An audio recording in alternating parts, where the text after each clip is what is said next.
Okay, today I want to talk about creating travel corridors to funnel deer where you want them to go.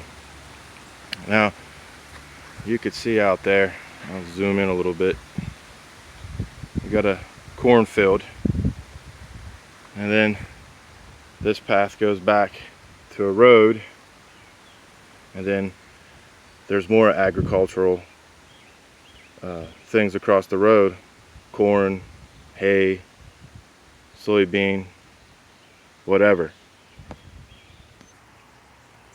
Here we have a continuation of this path. If you look closely here, there's a deer trail there. That's a natural deer trail, not created. But what I did was I've enhanced this travel route,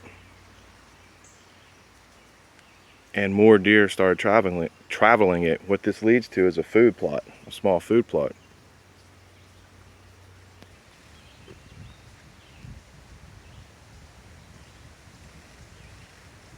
Not sure if you can see, I don't think, but typically they don't bed here, but I just jumped a doe right here in this creek area. That's different, so they're coming even closer to the house. Okay, here we are getting closer to the food plot. I'm trying to go easy and not be too loud because I don't want to spook that doe too much. Probably a fawn in here somewhere, or two or three.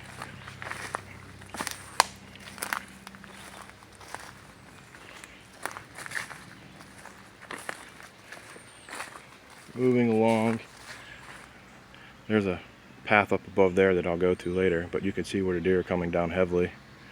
And this actually is a path that goes to a stand between two bedding areas. You can see this is heavily traveled. Right here is they tore it up pretty good. They're always coming down in through here, and up in there is a bedding area. There's a crossing right in front of me.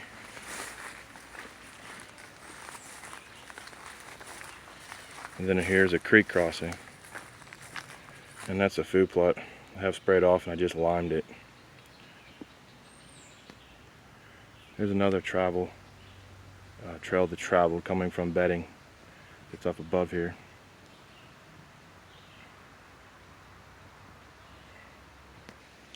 Yet another cut path to funnel deer to this food plot. And then right up there is one of our stands. 2016. Nice 8-point was shot here. Should have been something in 2017, but no one hunted it when they were supposed to. And then last year, unfortunate miss. And here we have our mock scrape. So we've got several paths that were cut that come to this food plot. The deer started using them.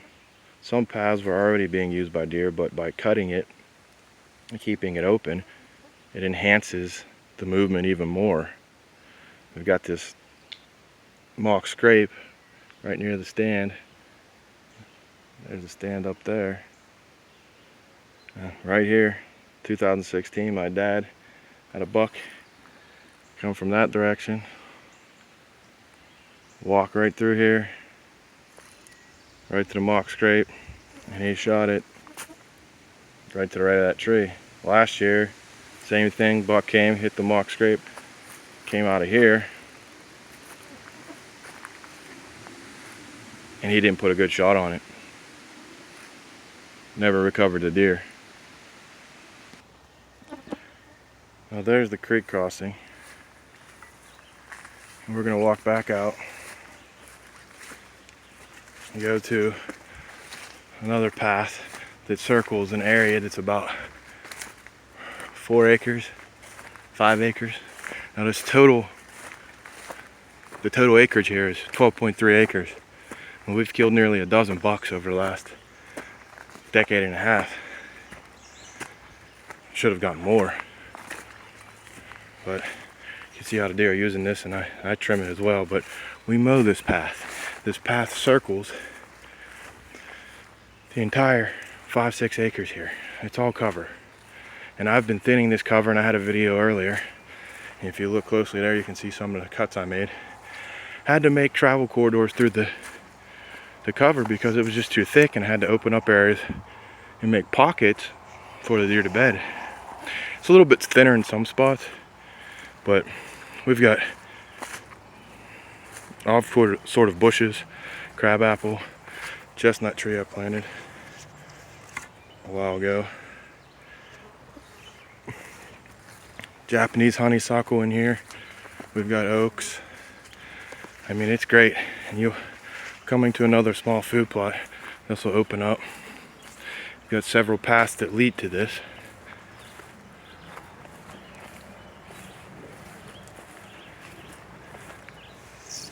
There's a crabapple tree. I mean, we do our best to try to make this as attractive to deer as possible because we're surrounded by other properties and we're only 12.3 acres here. You can see how I have this sprayed off. And the tubes there, they have the Dunstan chestnuts in it. Trying those, they say 3 to 5 years, so we'll see how that comes out. Here I've got a game camera looking over this plot, and the deer come from that way because there's a path. And this is on the other side of that tree stand I showed you from down below. There's the tree stand there. Okay, and we'll continue on out.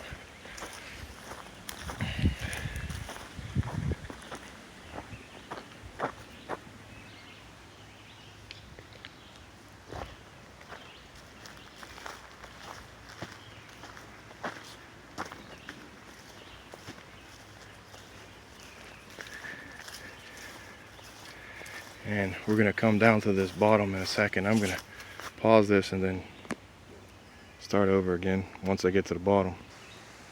Here we have another mock scrape, and this is a hub here.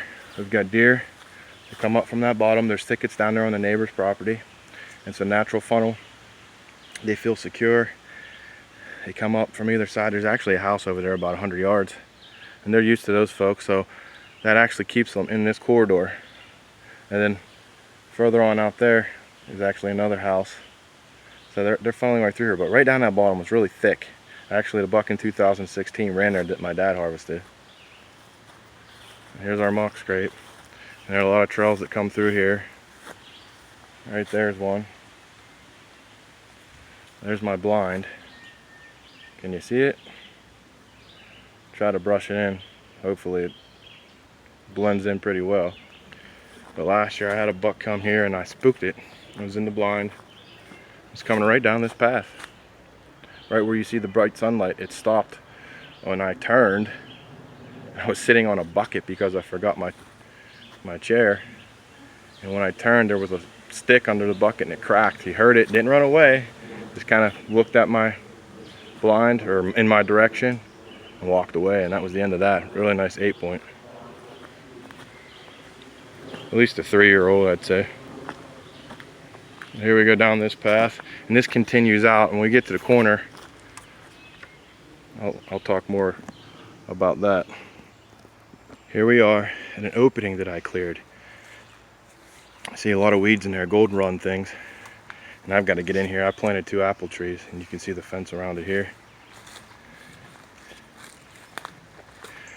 Planted 2 apple trees, and I've got to get in there and clear those weeds. See the fence there with the posts. But this I cleared because I wanted to create another opening to create more browse. Because as I said, deer can't even walk through certain parts of this. And I made another travel corridor.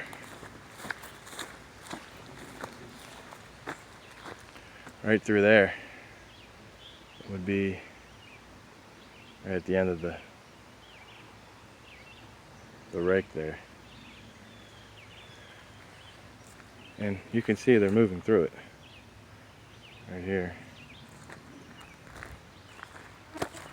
We'll go down to this corner. Here we are at the corner of the 5-acre thicket area, and have another mock scrape on the corner. Well, we're going to go to it, but right at the end of the handle there, would be another tree stand. And I have a game camera here. It's coming off the neighbor's property, and I've created this path, and the deer constantly move on it. And what they do is they'll either turn, go towards the blind, or turn and come up towards my other stand. And here's another food plot. And notice they have screening all around, because we've got blackberry, we've got all kind of stuff in here. This is early successional growth. And the point I'm trying to make is you can steer deer to where you want them to be. And that's the main point, is that it's not that hard. And here you can see another mock scrape right here. So what was that, 4 mock scrapes? Now I've got a tree stand up there.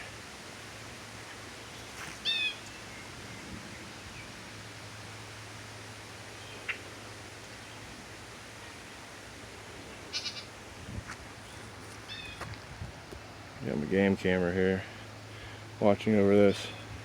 But once again, our purpose here, back up, creating patterns that the deer will use, creating paths the deer will use to funnel them to where you want to be.